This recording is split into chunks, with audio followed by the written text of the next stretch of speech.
جناب عروہ اپنے والد حضرت مغیرہ بن شعبہ رضی اللہ تعالیٰ عنہ سے بیان کرتے ہیں کہ ہم رسول اللہ صلی اللہ علیہ وسلم کے ہم رکاب تھے۔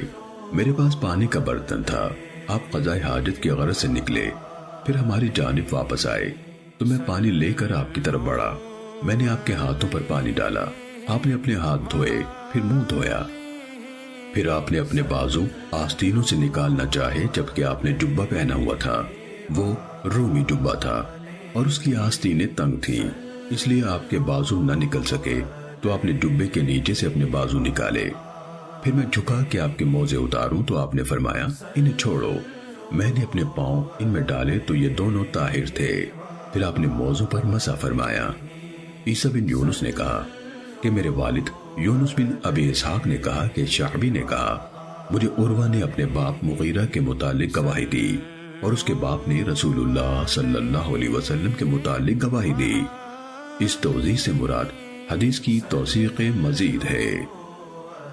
سنن ابو داود حدیث نمبر 151۔